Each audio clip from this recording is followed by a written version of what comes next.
berkenaan dengan isu kerang, benih kerang di pesisir pantai, di pantai Sekincan, Sungai Leman yang hangat diperkatakan sebelum ini.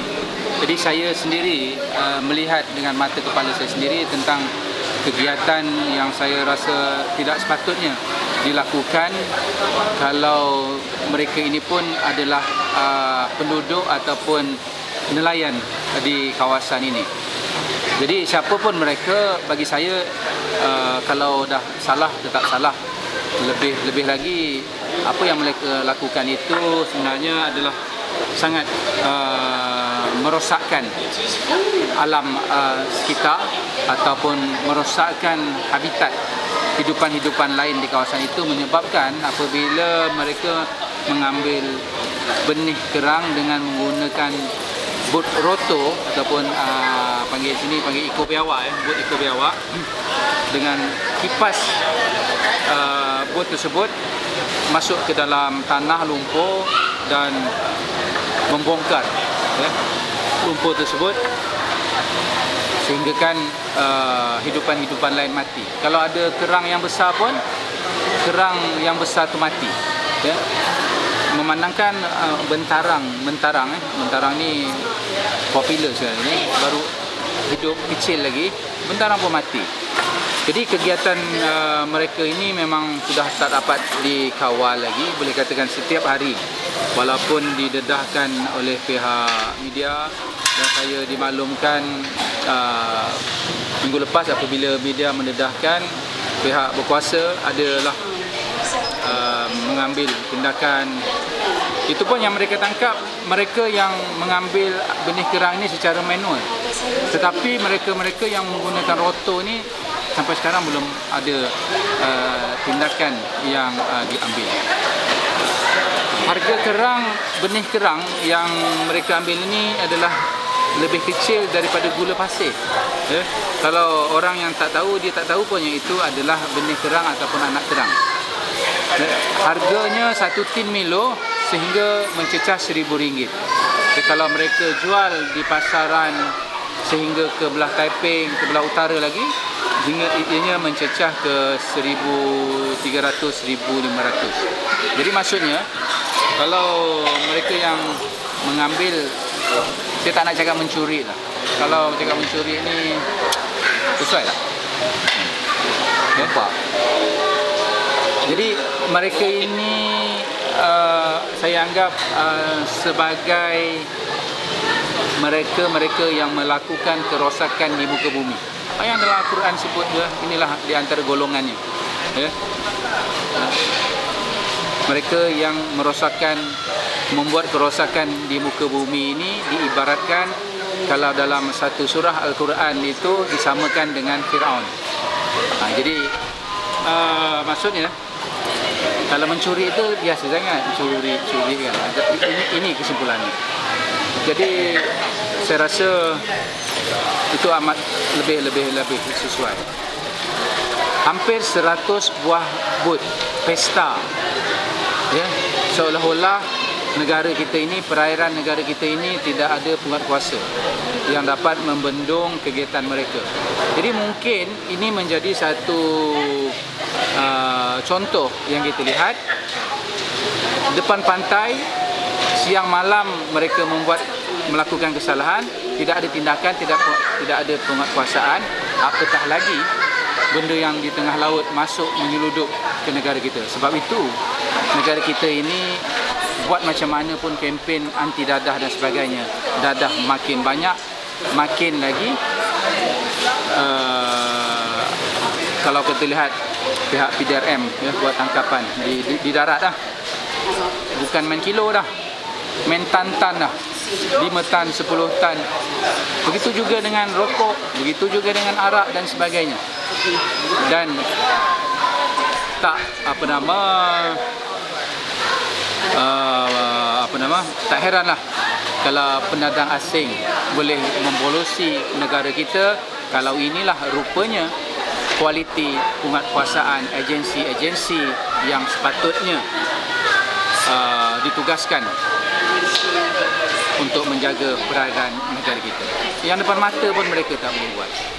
Jadi tak salah kalau orang ramai yang jumpa dengan saya sejak belakangan ini, dia kata macam mana perkara ini boleh dibendung. Ini mesti ada sedikit yang telah menyuapi Jabatan Perikanan. Saya tak tuduh, tetapi mereka menyampaikan kepada saya. Yang ditangkap pula yang cedok secara manual, itu pun berapa orang. Yang cara manual ni bagi saya cedoklah siang malam. Ini cari rezeki. Tetapi yang menggunakan bot roto ini tamak haloba, membuat kerosakan seperti apa yang saya katakan tadi. Jadi kita boleh samakan mereka yang membuat mengambil anak kerang dengan menggunakan roto ini sama dengan perkataan Firaun. Jadi lihatlah apa yang Firaun buat, Google, dan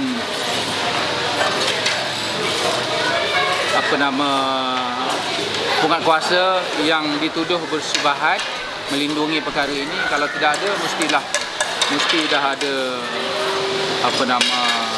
tindakan. Kerang susah nak dapat. Kerang harga mahal, mencecah sampai RM12. Kerang diimport daripada Thailand. Benih kerang diseluduk daripada negara kita yang kaya dengan berbagai hazanah rezeki daripada Allah ni, dirompak oleh Firaun ini, dibawa ke Thailand, dijual ke Thailand. Kemudian kita bawa balik. Apa salahnya kalau nak buat rezeki cedok sedikit secara manual, ataupun yang diluluskan oleh Jabatan Perikanan yang sudah bersaiz besar sedikit daripada kacang hijau tu. Mohon kepada Jabatan Perikanan untuk mengambil, tapi tak boleh guna roto. Besar sikit. Jadi bila besar sikit, you cedok pun lagi banyak. Hasilnya walaupun murah sikit harganya, tetapi kerang di kawasan kita ini akan berterusan dan rakyat negara ini dapat menikmati kerang daripada negara kita sendiri dengan harga yang lebih berpatutan. Saya tak kata murah lah, sebab sekarang ni nak dikatakan kategori murah tak tahu mana kan, kesianlah nelayan. Harga berpatutan, tak sampailah mencecah RM10, RM12. Jadi perairan kita ni sebenarnya kaya. Cuma mereka-mereka yang tidak bertanggungjawab ini dan penguatkuasa yang rakyat bayar gaji untuk melindungi perkara-perkara ini tidak melakukan perkara-perkara yang sepatutnya. Jadi adakah tugas penguatkuasa ataupun kuasa penguatkuasa ini perlu diambil alih oleh nelayan ataupun orang kampung? Ini persoalannya. Jadi kalau penguatkuasa yang makan gaji digaji oleh rakyat sudah tidak mampu untuk menjalankan tanggungjawabnya sebagai penguatkuasa untuk menguatkuasakan undang-undang yang sudah ada, jadi rakyat, orang kampung, nelayan yang ada, demi untuk mempertahankan hasanah di laut tepi pantai, saya rasa Jabatan Perikanan dan Kerajaan serahkan balik kuasa penguatkuasa itu kepada pihak orang kampung, rakyat dan juga nelayan. Jadi tindakannya adalah tak perlu lagi pergi ke mahkamah. Jadi pandai-pandailah mereka nak hukum karma ke nak hukum apa. Jadi itu saja saya rasa ya. Perkara ini bukannya sehari dua, dah berlarutan. Jadi Firaun ini perlu diberikan tindakan yang tegas oleh pihak penguatkuasa. Sekarang ini kita lihat siang malam beroperasi bot-bot roto ini. Kadang-kadang macam malam semalam saya sendiri ada ambil video bunyi bising sampai ke ni, tak kurang daripada 7-80 buah. Siang pagi tadi sambung lagi malam ni. Jadi apa nak jadi ni? Jadi mana pegawai perikanan, mana ketua pengarah perikanan Malaysia ni? Makan gaji puluh-puluh ribu, pegang pangkat jusa A ke. Jadi apa yang mereka buat. Jadi sudah sampai masanya sekarang ini perkara-perkara ini perlu dilakukan dan kita cuba buat apa saja supaya perkara ini tidak berterusan. Saya tidak ada masalah jika mereka-mereka yang saya gelar Firaun ini marah pada saya dan cuba menggunakan isu politik untuk mengancam saya. Kononnya mereka ini adalah penyokong saya, dan kalau kerana isu ini mereka tidak menyokong saya ataupun parti saya, ya, no problem. Ya, kalau orang yang sebegini lebih baik keluar dan tidak menyokong daripada parti saya, daripada saya membiarkan perbuatan-perbuatan ini di hadapan mata. Mereka ini mempunyai kepakaran, dia tahu dekat mana benih-benih kerang ini wujud, ya, dan menjadi satu tradisi lah panggil, ya.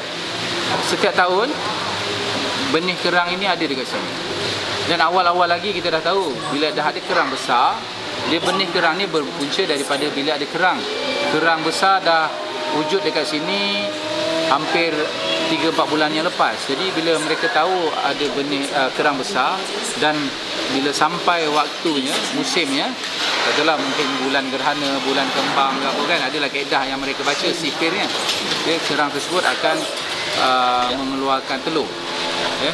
Dia akan bertelur, telurnya pula bukannya sikit-sikit, ya, berjuta-juta. Jadi mereka dah mengetahui perkara ini dan mereka jadi Firaun. Kualiti kerang di kawasan ini sangatlah bagus, triple A. Sebab itulah kerang di kawasan ini dijual ke Thailand dengan harga yang cukup mahal, sehingga RM1,500 Thailand beli. Kalau jual di sini, yang tangkap tu dapat 1,000 satu tin. Melalui pemborong adalah dia punya sedikit orang tengah, kemudian ada dijual lagi. Jadi sebenarnya di sana saya dimaklumkan Thailand bayar sehingga RM1,500 satu tin Milo. Satu tin Milo satu tin Milo besar mana pun RM1,000. Jadi dalam satu tin Milo tu, bayangkan yang kecil-kecil tu, juta biji. Kalau dia besar juta, jadi bayangkan kalau sekilo RM10, berapa banyak mereka untung. Beribu kali ganda kerang. Jadi inilah yang negara kita tak dapat pertahankan, dan sebaliknya kita pula import kerang tersebut daripada Thailand. Jadi apa salahnya sama-sama jaga, dan saya juga nak bagi tahu kepada rakan-rakan nelayan dan yang terlibat ini, ya, supaya sabar sedikit, ya, usahakan kerang-kerang tersebut. Saya dengar kawasan ini diberi kebun supaya kerang-kerang tersebut besar. Bila dah besar, tangkaplah, juallah, ya. Sawuklah siang malam pun saya lagi galakkan, ya. Tetapi janganlah membunuh dan merosakkan alam semula jadi di kawasan ini. Ada kes pula yang lain, mereka menggunakan gangster. Seolah-olah dia kata kawasan ni kami yang punya. Jadi bila orang kampung nak datang pun tak dibenarkan. Dan apa yang kaedah mereka buat, ketika bot rotor ni berada di laut tengah menjadi Firaun, dia ada pula tontor dia dekat tebing tu, dekat darat. Bagi tahu apa dia standby naik motor, naik kereta, maklumkan kan. Gunakan walkie-talkie, digunakan sebagainya. Jadi saya rasa kalau pihak berkuasa tidak tutup sebelah mata, mereka ini tidak akan berani melakukan perkara-perkara yang terang-terang secara terbuka. Saya dapat maklum di kawasan ini saja semenjak 3 minggu lepas, mereka memperolehi lebih kurang 150 ke 200 tin satu hari. Sehari. Ya? Tin Milo 150 ke 200 tin sehari. Maksudnya kalau satu tin 1,000, RM200,000. Bayangkanlah kalau satu tin itu 1 juta biji kerang, 200 juta biji kerang sehari. Saya tidak ada kepentingan, cuma sebagai seorang pemimpin masyarakat di kawasan ini, jadi saya perlu mengutarakan dan wajib menghentikan perkara ini demi kepentingan orang ramai dan kepentingan bersama, kepentingan untuk negara.